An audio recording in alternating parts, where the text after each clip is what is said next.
Now we'd like to resume the ASEAN-Japan Economic Co-Creation Forum. The next session is entitled ASEAN-Japan Cooperation Between Next Generations to Address Global Challenges.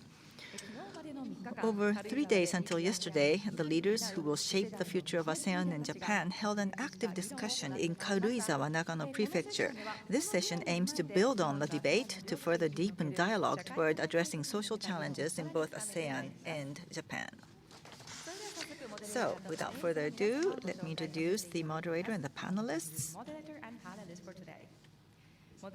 The moderator is from the Executive Board member of Wake Up Japan, Ms. Nagakawa Misato. The panelists are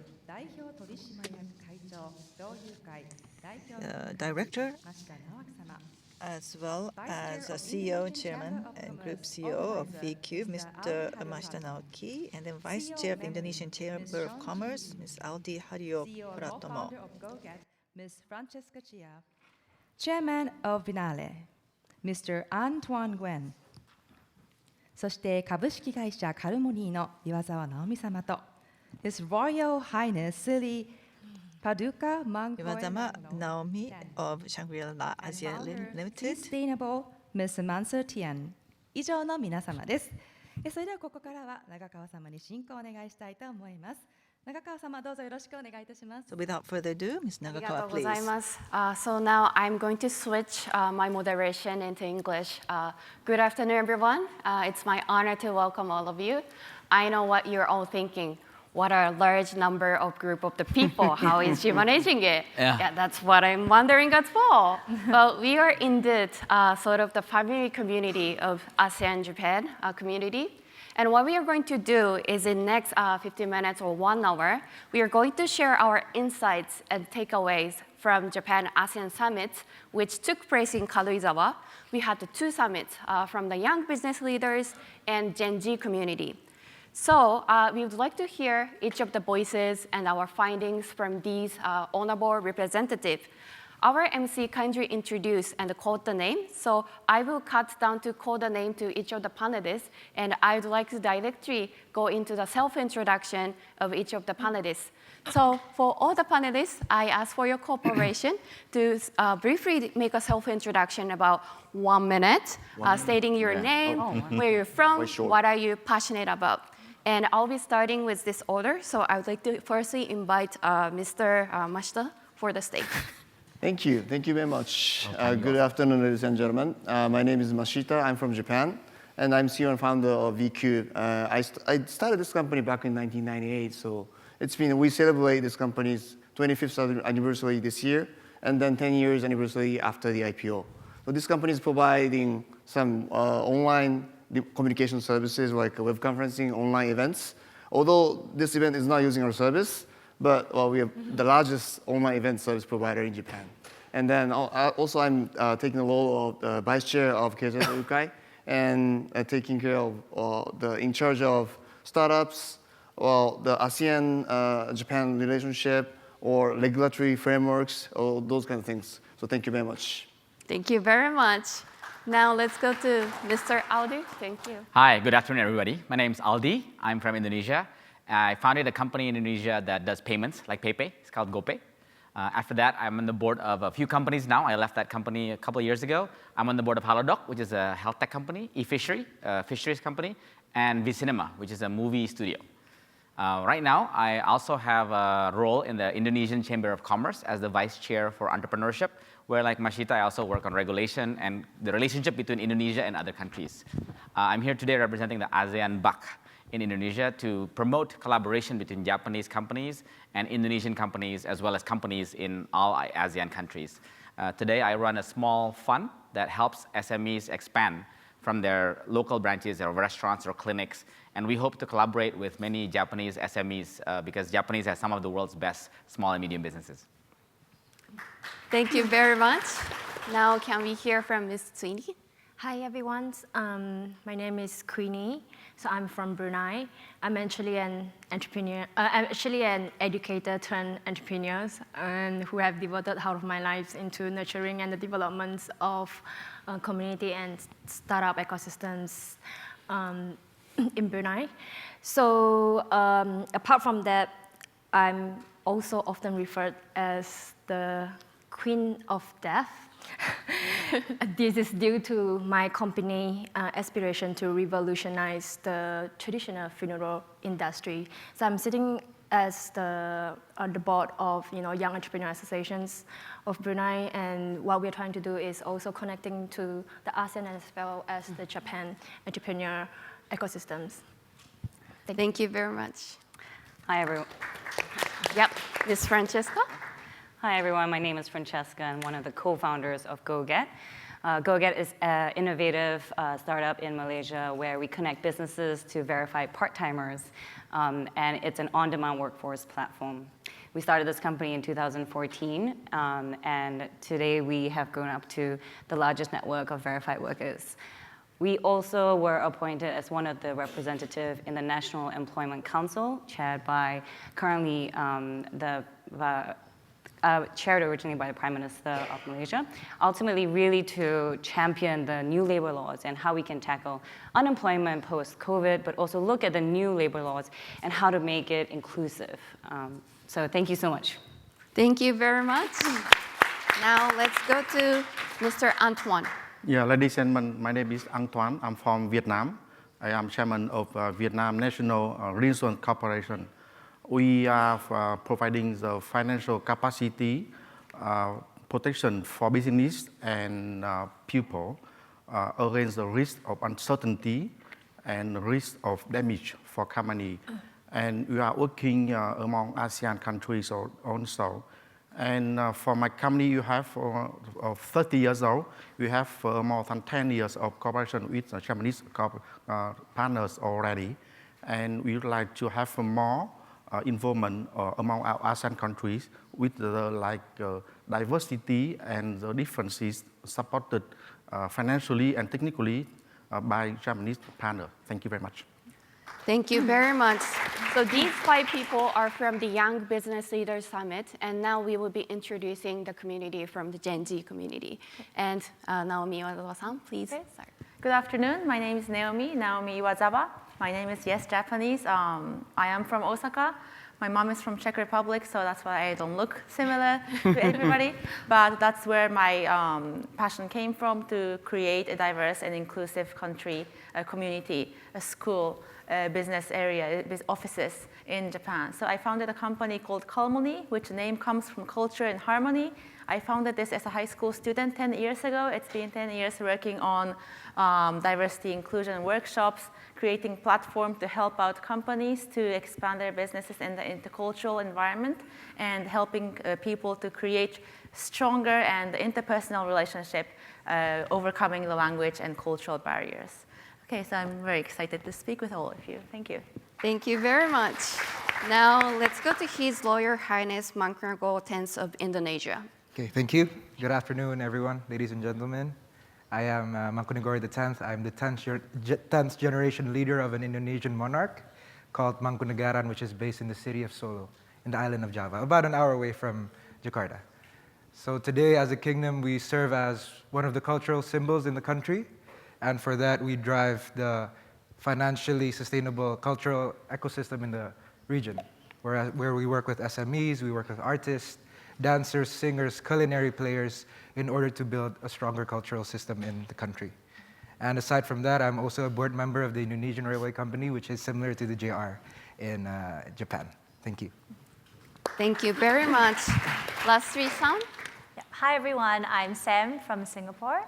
My story started, I've been scuba diving for 15 years, and my story really began 10 years ago when I went to live in a village in the Philippines, where I kind of lived through many typhoons doing marine conservation research. So that really inspired me to come back to Singapore. So 6 years ago, I started my social enterprise called Sustainable. And the mission was really to speak up for coastal communities, to see how we could support them in tackling areas of marine conservation. People often think that is doing a lot of research on the oceans, on the corals and the fish. But for me, that's a lot about supporting coastal communities, helping them transition away from the challenges of climate change, such as rising sea levels, marine pollution, and also making sure there's a fair and equitable, just transition for our coastal communities. Because in Southeast Asia, we are archipelago of islands. I think that's very proud of where our Southeast Asian heritage come from. So for me, I focus a lot on climate policy and making sure that in Sustainable, we are able to support, before even people get to entrepreneurs, how do we help coastal communities build resilience in their communities? So yes, thank you very much, and very excited for the conversation. Thank you, Sam, and thank you, everyone.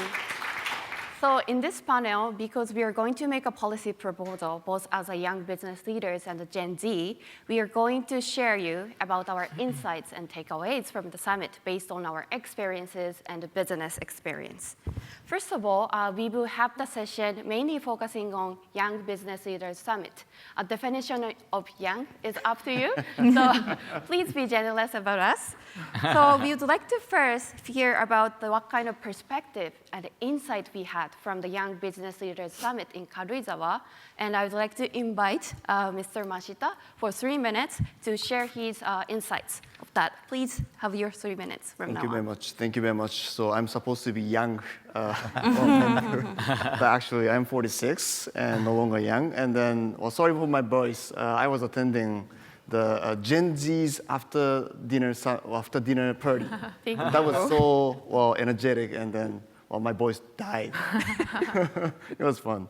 But actually, this event was great. So I was not expecting this level. And then, we do see a lot of community in many, many places, but I've never seen such a very influential people gathering in the same generation in ASEAN and Japan.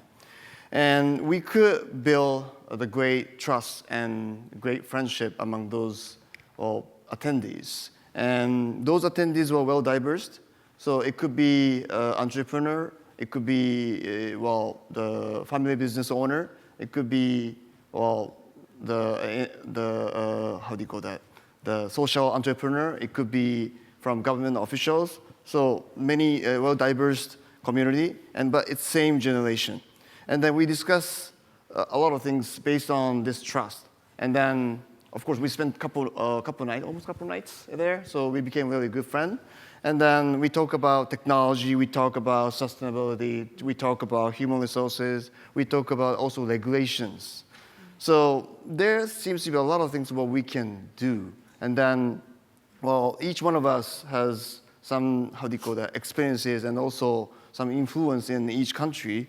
So, for example, about the AI, we talk about AI, the power of the AI, also the fear of the AI. Maybe we need to put some regulation, but who should decide the regulation? So, it should be decided by somebody who knows about AI. So, AI native generation is maybe not us, maybe a younger generation like a Gen Z or even younger. So, by having those kind of opinion, we should build some regulation about AI as well. And also, we talk about the visa. So it's still difficult to move around beyond the country, beyond the border. So, for example, there seems to be the visa called a gold visa in Dubai or somewhere. And maybe those kind of things should be great in ASEAN and Japan. So, for example, if the founder or the entrepreneur wants to open some business in another country, he or she can use those kind of gold visa. So those kind of things is something what we might be able to discuss more, and then we might be able to propose to the leaders. So after this session, we are going to bring the joint statement to the top leaders. So, maybe we can do a lot of things. So also regulation, Japan is called the Department of Regulation. So there is a bunch of regulation, and a lot of complaint from my friends were it is very difficult to get into the Japanese market because of regulation. That's true. And then I'm a chairman of, the Regulatory Framework Committee in the Keizai Doyukai. And also, I'm also a member of a committee on the government side to talk about the regulatory framework. Now we are talking about the light share, for example. This is a good example. The light share is common in ASEAN countries. Everybody can use it. Maybe Grab, Gojek, whatever. But in Japan, we are not able to do that. It's restricted. So now we are talking about this opportunity of light share deeply. So lack of the taxi driver, a lot of inbounds coming in, so demand is there. So the regulation can be changed. So we are going to discuss about those kind of regulatory framework as well. And then maybe we can propose to, it's not only in Japan, so in other countries, for example, Indonesia has some capital restriction, right? Yeah, for example. right, yeah. So we can propose those kind of things in order to, reduce the barrier between the countries. So we've been talking about those kind of things in this conference. So it was great. So we should have, every year session. So I hope the METI has already secured the budget for next year. I hope so. But all of us enjoyed this session and the summit, and then it was great. Thank you very much. Thank you very much. Seems like having the summit itself should be on the proposal, so we can make sure about it. Absolutely. Yes. So thank you for the great summary. Because I know you all discussed with a diverse topic, so I'd like to hear from each of the panelists, from the young leaders as well. So now I want to hear from Mr. Audi, from your perspective and insights. Yeah. So for me, I think it was one of the first time actually that we have so many leaders from ASEAN, from different countries gathered together. And what was amazing about it was that we reflected on the last 50 years of the Japan-ASEAN relationship and how it was dominated by mostly large companies, large industries, like construction, logistics, insurance, right? And we discussed then actually what is the next 50 years of the relationship going to be. And I believe that the conclusion from many of my conversations were, as you mentioned, like kind of two things, right, basically. One is, instead of big companies, I think it's going to be small and medium enterprises. I think the one thing that unites all of us is our love for sushi and ramen, right? And the Japanese food and Japanese culture for clothing, everything is very well regarded. And a lot of Japanese businesses undervalue their craft. Like I spent 2 hours making soba yesterday to eat it in 2 minutes, right? But the process of making it was so craftful. And I believe that's a culture that can be transcended across all of Asia. So that collaboration, I actually have a coffee shop here, and we collaborate with the Japanese company as well, who makes ceramics. I think SMEs move faster. And sometimes SMEs can work a little bit more under the radar and not worry so much about regulation compared to big companies, right? I mean, hopefully that's okay, right? And then the second part is about technology. So AI and social media came up a lot, but I think the interesting point is this, right? The TikTok and ChatGPT is actually an equalizing force. Because before, to make a movie, right? I'm in the movie industry also, you have to have so many animators. And now you can actually do so many things with generative AI. Same thing with data analysis. So the tools that were previously only available for big companies is now available for small companies. And Japan actually is one of the leading AI countries, right? So then how can you bring technology from Japan to Southeast Asia, and actually vice versa? One interesting fact that I learned was that the QR code was invented by Denso a long time ago. But then Indonesia GoPay launched QR in 2017. And then now PayPay launched a little bit later, right? So it's going back to Japan. So now it's not only transfer of technology from Japan to ASEAN, but transfer of technology between ASEAN countries and between ASEAN and Japan, and vice versa as well. So I believe that the next 50 years of this relationship will be shaped by these two trends, which will be represented by the Gen Z and the somewhat young business leaders who are gathered last time. I think the most important takeaway is that for the next 50 years of ASEAN-Japan, we should have the annual conference every year. I agree. Thank you very much for a beautiful summary. I feel like I should end the session. Suini, would you like to go to the next? Yeah, I think both the panelists already pretty much summarized Yeah, indeed. what's happening in the summit. I think I would just add, probably just reinforce what I have learned as well is throughout the whole summit, I was really impressed, after learning a few lectures about robotics, and I think also speaking to, couple of large corporations in Japan, and I think that I learned that Japan, is a home for some of the oldest, companies in the world, and with over about 37,000 enterprises surpassed, a century, which is really, really impressive. And I was just Googling about, how many of the companies in Brunei actually surpassed a century, So I feel like this remarkable longevity is a testament to, Japan's ability to adapt and also innovate, throughout the ages. So what can we learn from this, resilient as we all facing a rapidly changing world? So, and we are the young leaders, right? And I look at all of our, the people in ASEAN, and I feel like, we have about 1/3 of population is relatively young. Right. So how can we collaborate, despite our diversity? So I would like to, since you touched on soba, I was in the same, the same soba making with you yesterday, and we were like, think about all of us as an ingredient. So how can we come together, despite very unique flavor, and then each of us bringing unique skills, experience, and background to the table, right? So is there a way? So I've been thinking about it, for the past few days. How can we create this ASEAN-Japan recipe? Right, and that's all we've been, really talking about. It's like the collaboration is not just about, like cooking. It's not about just putting all the ingredients together at once. It's also about,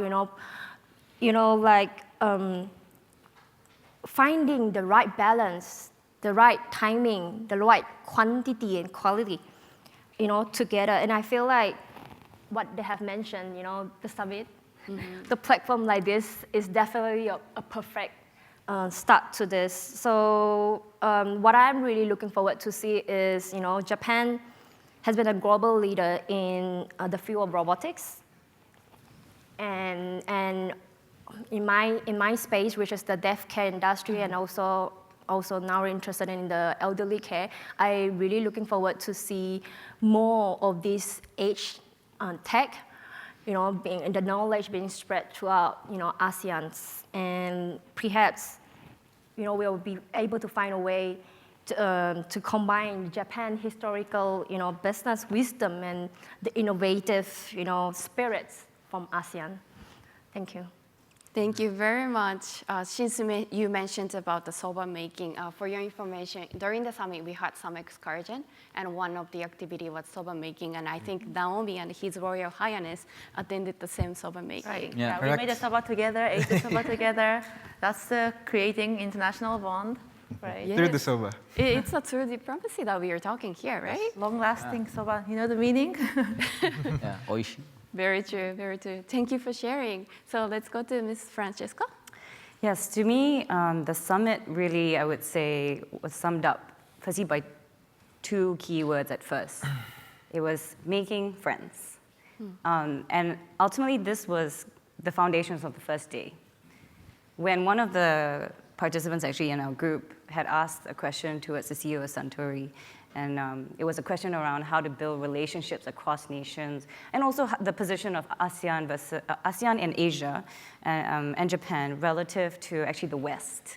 And the answer actually from the CEO of Suntory was, actually it's important for us to make friends, to reduce the miscommunication between nations, and making sure that in these situations, in the summits, in the forums, in the conferences, are we ensuring that that distance of one side's impression and intention is not far from the other side, and to make sure that we can understand each other. Ultimately, I think that really sunk in at first. And then when I looked at actually the second session that really stood out to me was actually the AI session. Because as some of the panelists here have mentioned, Japan leads actually in this space among a few other countries in the world. And when you are at the forefront of an industry, I think one of the things that, unfortunately, the misunderstanding or the questions that the public will beg is, how safe or not safe is AI, and how do we regulate? And you start having questions around the fear of maybe the unknown.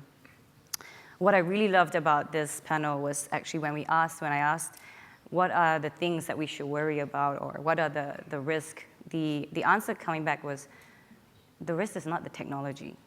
The risk lies in the people. Will the people, it's actually the biggest risk, will the people use it for good, or will the people use it for not good? And this is important because that means our progress in technology or in anything that we do really lies on how human-to-human interaction is going to be and how our relationships, and then ultimately, that's why being friends and making friends, especially within ASEAN and Japan, is going to be so key. With the development of technology, that's going to happen. Are we going to use it for good? And we'll use it for good if we're friends first. Right? So then I think from Malaysia perspective, as we are sitting here as one of the representatives, I think first we are a very young country. When I sit there, when I look at all of what was spoken, we are less than 100 years old as a country from independence. Companies in Japan, on average, are 100 years old and above. We had NEC present, who is a lot older than 100 years old. And I was talking to someone that said that their company is 300 years old. So I think for Malaysia, we have so much to learn because of the experience of over the years that Japan has built in terms of the culture with holding processes, building companies, and building relationships for hundreds and hundreds of years. In terms of, I think, our relationships with Japan, even though we are 67 years as a nation, our relationship with Japan started already in 66 years or 65 years. So essentially, Malaysia has existed, since independence, has always existed as a friend with Japan. I see that so much in, obviously, where we work. But what I would say is very much touching on also the question or the thought that Mr. Matsu, well, in terms of how to think about regulation as well. So aside from cross-sharing knowledge within just the private sectors and maybe entrepreneurs, one of the biggest things is all governments now are also tackling the same problems. How do we regulate the new economy? How do we regulate new innovation? Cross-sharing actually, problem-solving these problems to use these technology for good, I think should be increased actually, particularly. In Malaysia, we are the only nation that today, in my opinion, I still have not come across any other nation that has a pension fund, have open APIs to integrate with gig platforms to allow gig work to be protected and safe. That means for every dollar that people still earn on a flexible work goes to pension. This is very innovative for a government to think about new economy, to say we will not shut it down, but we will actually protect it. Finally, I think I would just wrap up around speed.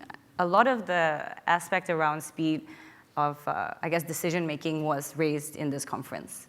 How to be fast in making decision. I think there was a quote that said, Japan brings great investments, great technology, but moves slower than other nations. But I think one of the things is, there's another quote then that said, strategy is not planned, it is later summarized. I've heard this from very, very fast-moving companies. And I think when we look at Malaysia and Japan, co-creation of technology is still lacking. We have a lot of trade that happens between the two nations, but co-creation is something that will be important. And so recently, at least we have recent announcements with Japan and Malaysia with the recent investment in EV, E&E, environment. So these are really exciting that hopefully will be beyond trade collaboration, but actually co-creation of innovation. So these are exciting times for at least Malaysia. And so as, I guess, one of the delegates, even if you notice the other 3 delegates in Malaysia, we have Aerodyne, who is the leading drone company actually in Malaysia. In the world, actually, leading drone global player in the world. And then we had YTL and Shangri-La.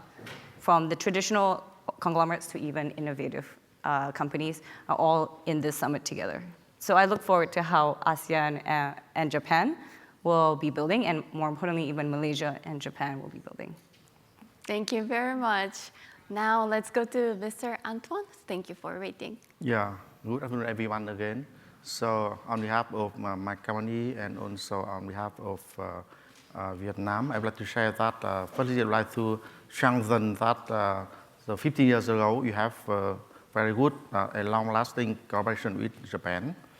And Vietnam particularly, last month, our President of State came to Japan to celebrate 50 years of anniversary. And yesterday, our Prime Minister is here with other ASEAN members, leaders. So I think that ASEAN and Japan has very specific and very strong relationship based on cultural and based on historical friendship.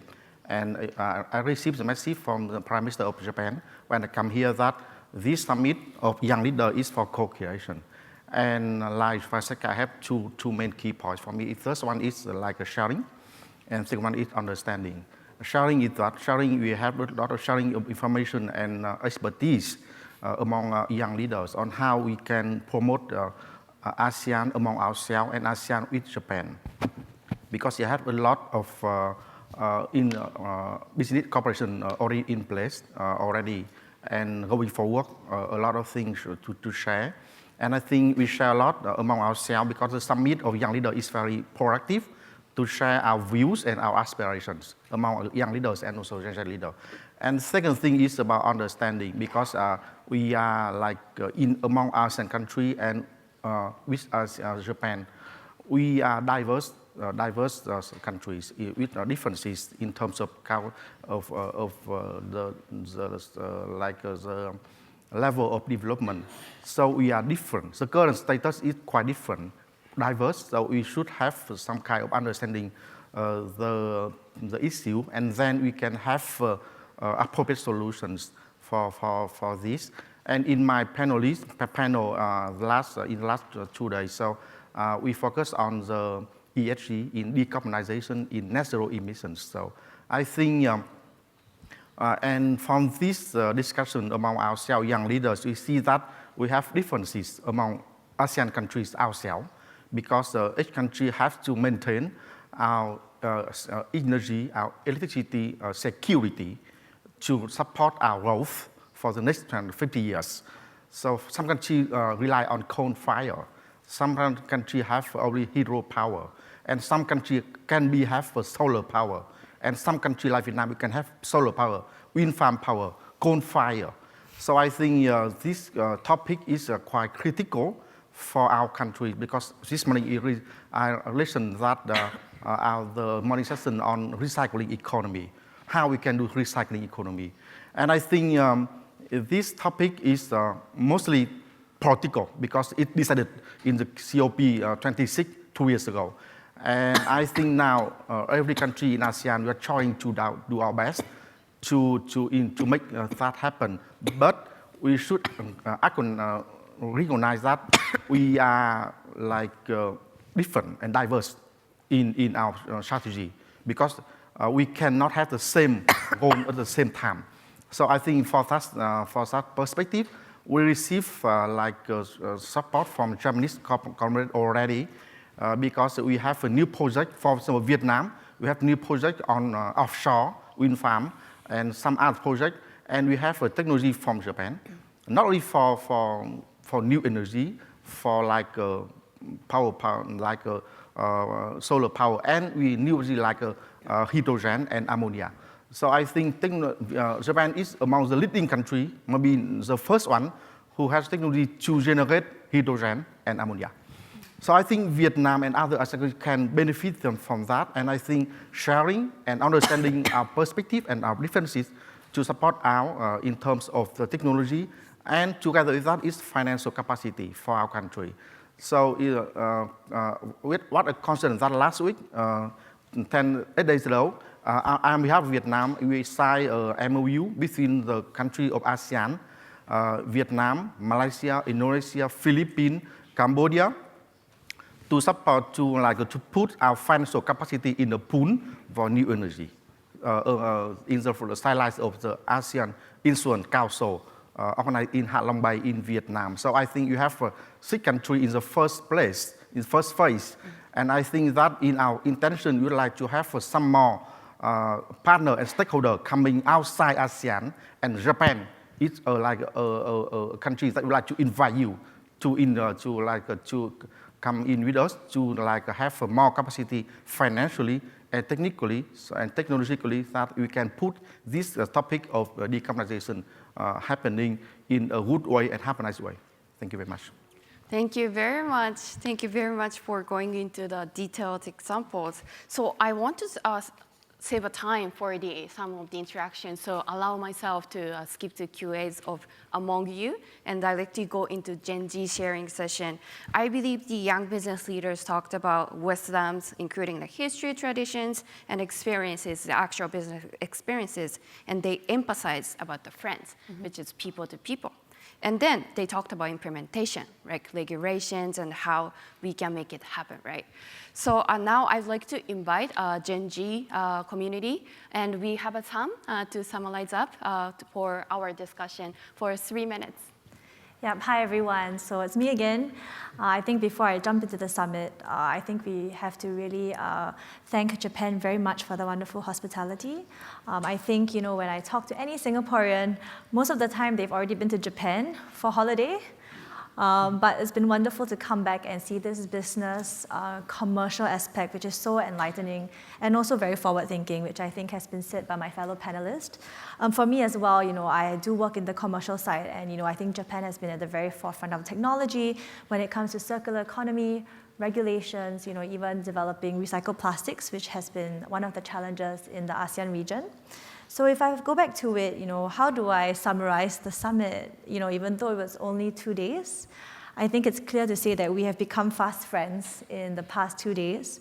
I would say that, most of the summit participants are phenomenal, very well-respected, successful young people under 30. And obviously with that comes insanely busy schedules. So in order to convene these young 50 people for 2 days, I think it's a very remarkable achievement. I think it's not a 1 + 1 = 2. The amount of wealth and knowledge has been truly scalable and exponential. I've been very inspired by hearing from the different industries, the different businesses, and I think what brings us together very much is the passion in the work that we have, and in the belief that we can bring a brighter and better world, and also learn very much from the young leaders. We were also very honored to be able to interact with them, hear from their experiences, to help also shape our future thinking. So if I have to think about the summit in 3 words, I know we've talked a lot about friendship, co-creation. I would say we really aced the summit, ACE. When I think about A, it's a lot about action. It was not just talk, it was not words. We heard truly the action that people are working in their local communities, how they're making the world a better place. C, I guess co-creation is very popular, but I'll talk about collaboration. We realize in ASEAN, the problems are very similar, but at the same time, we can also leverage a lot about the relationship between ASEAN and Japan. For me personally, I'm also very excited to already think about coming back and learning about what Japan has done, even the areas of marine conservation, to see how we can potentially collaborate and vice versa. And I think lastly is empowerment.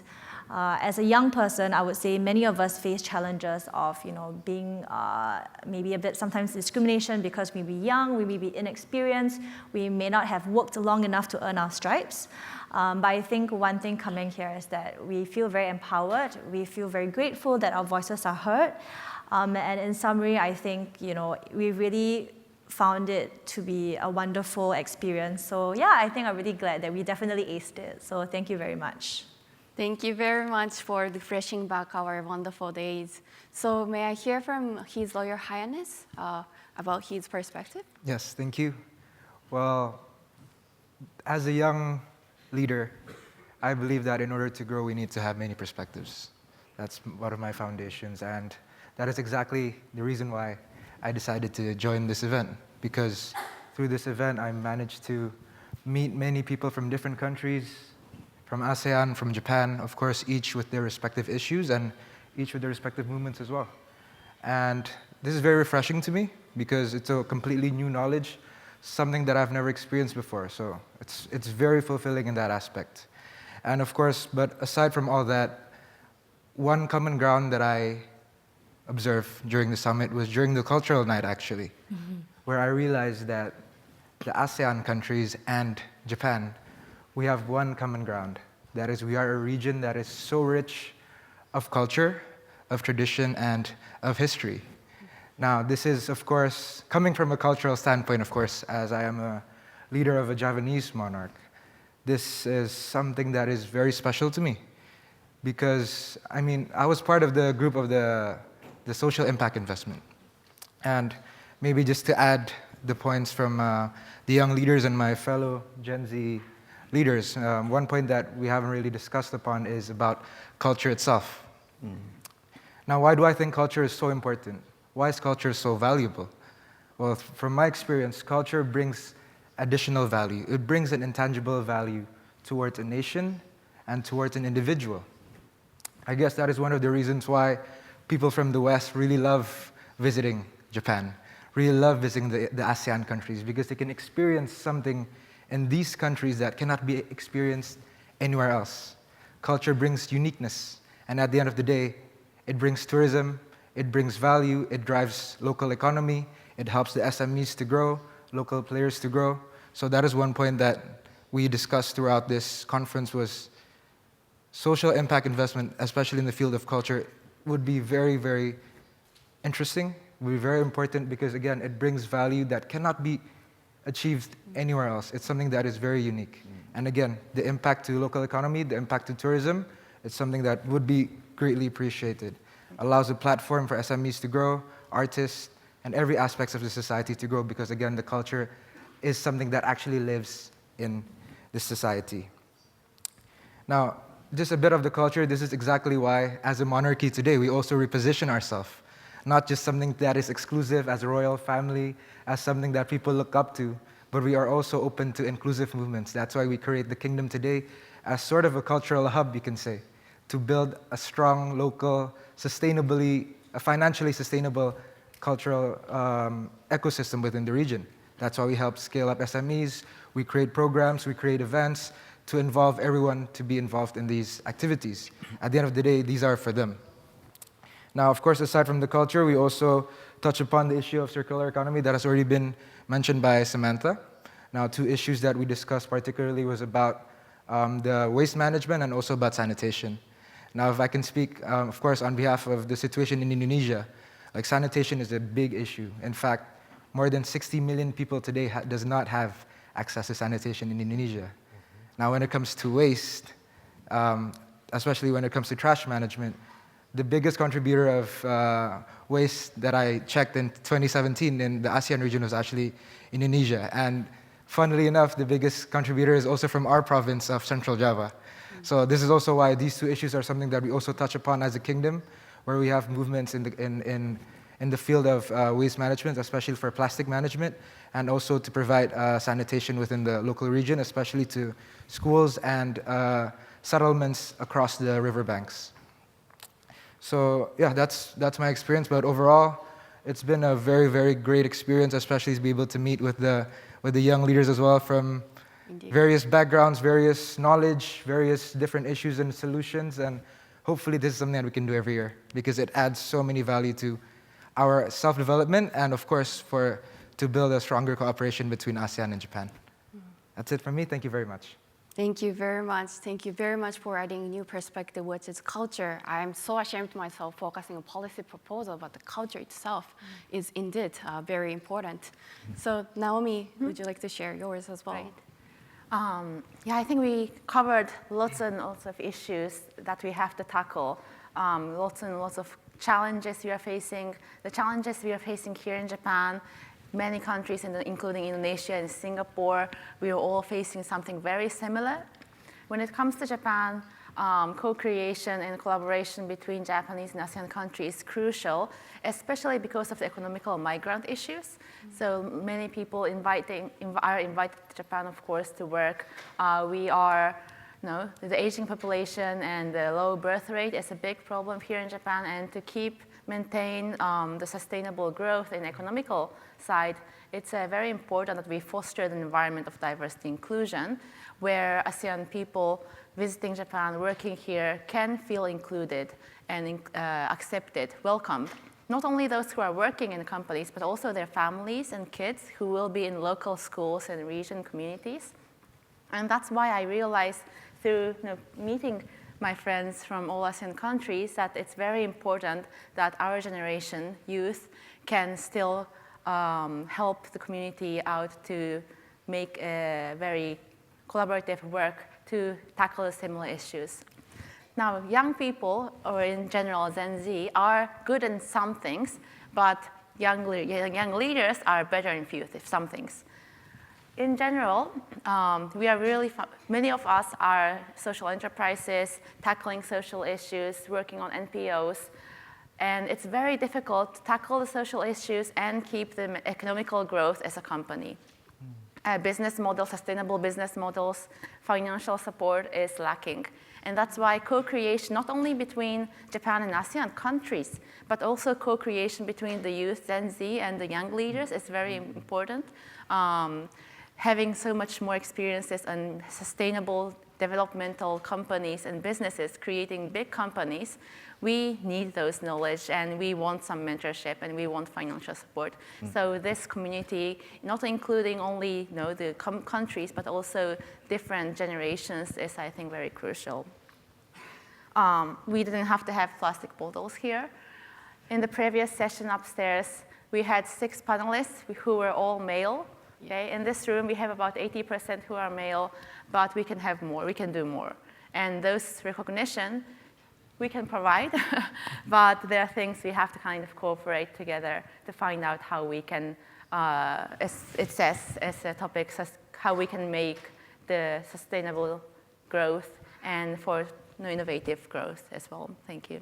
Thank you, Naomi, for sharing. And since there is a limitation of the time, maybe I can allow one of you to ask the question to each other. Then after that, I will open the floor for maybe, hopefully 5 minutes to ask a question to the panelists. But I would like to open the floor here among yourself if there's any question to each other. Is there anything? Okay. Yeah, Naomi, go ahead. So I have a question to the young leaders, or senpai leaders. So when the Gen Z leaders or the younger growth, we want support. But of course, we want support on mentorship, financial support to expand our businesses, especially when we're working and struggling with tackling the social issues. Like, how should we talk and how should we get support? What are you expecting, and what makes you want to help us? Of course, there's a limitation in time and resources. How can we come up to talk to you, and what kind of things we should have ready to make this co-creation between generations happen? Ardi? Yeah, so I think the one advice I would give is when you meet a potential mentor, share your problem as soon as possible. Let me give you an example. I met somebody named InTouch, right? And he had an app that was about commuting.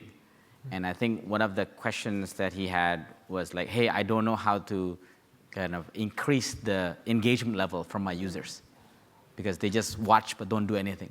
But I think because he was very specific about the problem, I think it was very easy to give him advice on my experience with the transportation app that we had. And now he has some homework that I will set a reminder for myself. 3 months later, I'll ask InTouch, hey, is the homework done?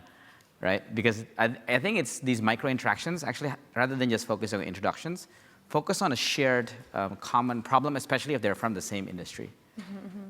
Because you can make really, some of my deepest advice that I got came from 1-minute interactions. Thank you very much for sharing your insight. And did you all hear that? We are not the show, and you have a responsibility to share the feedback to young generation, as well as for young generation, you have a responsibility to go up to the older generation to talk, right? We are all family here, community here. That's the next actions we are going to take after you go out from the room, right? So with that said, we want to have a dialogue with the audience as well. So if there's any questions coming from audience, directing to one specific speaker or to open to all the panelists, either way is fine. Are there any questions on the floor? You can simply raise the hands. Comments are welcome as well. How do you think about ASEAN-Japan cooperation? What are you seeing? What kind of society would you like to go for? We're in Japan. No questions, no comments? Great. Sure, please, thank you very much. Well, I'm from Japan, but at least I have to break the ice. You mentioned the importance of co-creation. Everyone agrees with the importance of co-creation, but the challenge is how to make co-creation happen. You spent 3 days together. If you can give us specific actions or suggestions to make the potential of co-creation into reality, what would be those advice or insights? Thank you very much. Gen Z, any of you would like to take the question? What kind of specific example did you do or are you seeing some? Yeah, hi, so I can share an example. So for part of my work in Sustainable, we look at bringing ecosystem of players, and specifically we talk about financial challenges, filling a funding gap for a lot of social enterprises in Southeast Asia. The biggest challenge is when social enterprises apply for grants, they often can get funding for the logistics operations, but they don't get funding for the project person itself. So it's a bit ironic because you run the project, but the grant doesn't pay you itself. So for Sustainable, this is how we plug the gap and we help make the social enterprise more sustainable. So an example of co-creation for me was that, coming here from an ASEAN-Japan perspective, I met another fellow social entrepreneur who works on waste in Indonesia. And we talked about some of the challenges we have. And bingo, wow, was the problem as well, project management fees. So we're going to move that forward in making sure that we collaborate and we co-create a new project. From the Japanese side as well, I spoke to Naomi-san, and then basically we also realized that, there's a lot in common, right? There's a lot of beautiful, wonderful nature that's going on. I also learned about the marine conservation efforts. How do they restore corals? What are some of the environmental programs and policies that they have had? So moving forward after this, I'm going to learn about some of the extended producer responsibility policies to see how we can bring it back to an ASEAN framework. How do we do and implement some of the best practices that I've seen here in Japan, and how can this be adapted to our local regulation? So yeah, I hope this provides some of the clear examples for me moving forward after the past 2 days. Yeah. And it was very great for the summit that we had some time to talk with each other, right?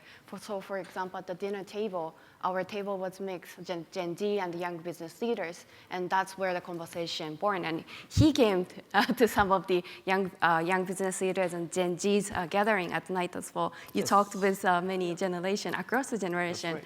So for this kind of example, I think this will bring us to the next stage.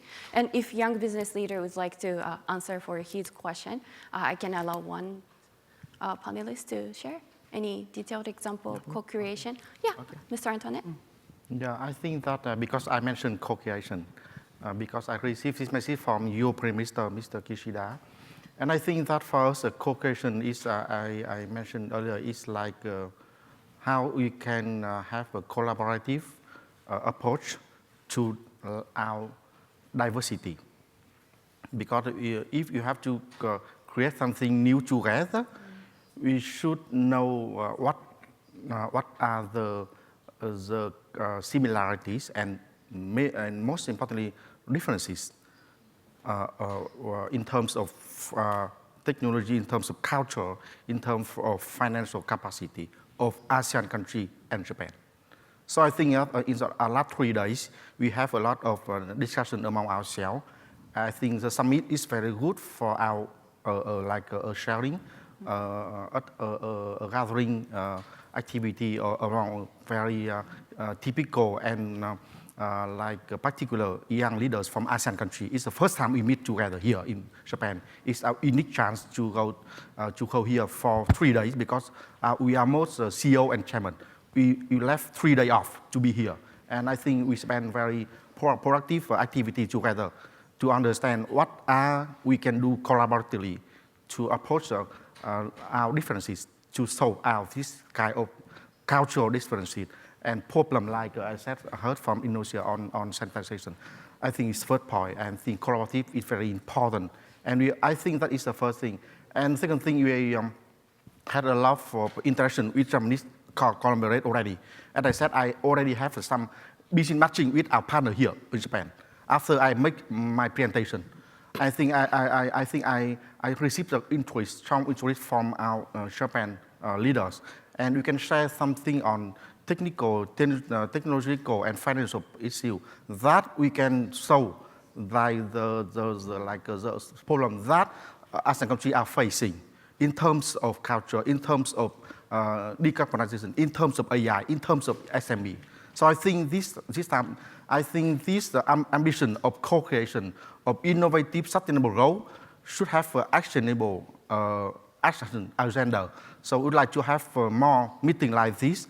I think every year is okay, but I think among ourselves we have already business matching. We can have something happen in reality. So I think the co-creation should have the results. I think first result is meeting, sharing, and some business matching. Thank you very much. Thank you very much for your passion. I could feel the passion. And this is not on the paper, but I have a suggestion. Let's finish the panel by saying one keyword for further Japan-ASEAN cooperation in your heart, for each of the panelists. So for example, I have empathy to accelerate the collaboration. So may I have each of the panelists to say one keyword, and we will finish the panel. And can I start with Mr. Mashita? Only one? One. Okay. Deep trust. Please give him a round of applause. Let's give a round of applause when each of the panelists say the keyword. Aldi. Shared meals. That's good. Good idea. Queenie? For me, I would like move forward. Move forward. Miss Francesca? Relationships. Relationship. Mr. Antoinette? For me, action. Action. Action. Yeah. Naomi? Inclusive culture. Inclusive culture. His Royal Highness? Understanding one another. Thank you very much. Sam? Trust. I think having trust is very important. Trust. Thank you very much. Thank you for all the panelists and all the audiences. It was our honor to have you all. And in next 50 years, we hope to establish a better and bright future with all of us together. Thank you very much for joining. Thank you. Thank you very much, all the panelists, and Nakagawa-san. Thank you very much. I was also an MC for Young Leaders Summit in Kalizawa, so it was very nice to hear your very fruitful and enthusiastic discussion once again. Thank you very much.